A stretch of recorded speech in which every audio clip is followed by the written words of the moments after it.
Welcome to Coos Art Museum's online art classes, where we bring the art to you. In this video, we're going to be connecting art and poetry. There's a couple of different ways that you can get a poem. One, I encourage you to write your own poem, or if not, you can use a poem that you've already heard before. One thing to consider while choosing or writing your poem is that you don't want it to be super long, because you have to fit in art and the poem all into, one piece of artwork. Unless you want a really big piece of artwork, you could do that. But I would suggest, at least for this first one, to start off with a smaller poem or just take a section of your poem. I'm going to be using just the first part of this poem called Tide Pools. Before I give you some suggestions on art supplies that you can use for this poetry art, take a look around and see if some nature inspires your artistic creativity. Leaves, flowers, sticks, shells, rocks are all things that you could potentially use in your poetry art. Something to consider though is flowers and leaves, while beautiful when they are fresh, don't tend to last so long, so dried flowers and leaves or even fake flowers and leaves can be used instead. For me, I'm going to use some seashells for my poem because it's, called Tide Pools. For art supplies, you can use paints, acrylic or watercolor, different types of fabric or felt, ribbons, buttons, beads, different kinds of paper. You also might want some glue to put everything together. I have a little collection of scrap pieces of paper that I keep because you never know when you might need some, and each of them have kind of different textures and colors to them, so I'm picking out a few that might go well with my poem. Here's a piece of decoration that I used from a birthday party that I might use. I might use some string or twine, and then I have a conglomeration, a mass, a tangle of glittery sequences. So take a look and see what you have lying around that might just be perfect for your poetry art. After you've collected a few supplies, now it's time to look at everything we have, our poem, our supplies, and come up with an idea. In the art world, we often use the term thumbnail, which is a really quick, simple sketch to kind of put our idea down on paper. It doesn't mean we have to follow it exactly, but it gives us an idea of where we want to go. Now with poetry art, you don't necessarily want to have just your poem and then art around it. You want to include your poetry into your art, make it part of the art. So think of different ways how you can artistically write it into your art or weave it in. Once you have a really good idea down, now it's time to put things together. Since my poem is about tide pools, I'm going to use a lot of blue, watery looking colored supplies. Plus I want to layer in some different textured papers to make them look like rocks. I'm going to start with this marbled colored scrapbook paper, and I'm going to glue it to a thicker cardstock.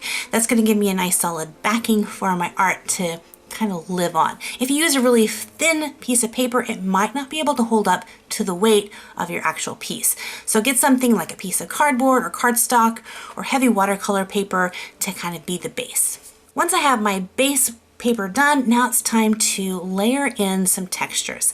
And again, I'm going to use a lot of different types of paper. One just being a leftover grocery bag that I'm going to rip up and kind of crinkle to get some good textures. I also had one paper in my paper stash that really got my attention because it was just really pretty. It's kind of like looking down into the water. It's got just the swirling colors and a little bit of gold. So I'm going to use that to kind of be the framework for where my poem is going to live. At this point, it's just up to your imagination of all the different things that you want to include in your piece. Don't be afraid to rip or smash things up, creating different textures. I wanted something to kind of sparkle, but I didn't have any glitter. So I used that little party supply and cut it up to make my own chunky glitter. I'm ripping up paper and crunching it and then layering it on top of each other to kind of give that impression that you're looking down into the tide pool. It's really fun to use slightly different colored pieces of paper. They kind of represent the different colored rocks that you might find when you're on the beach and looking in tide pools. Now comes the part where I'm going to write my poem out.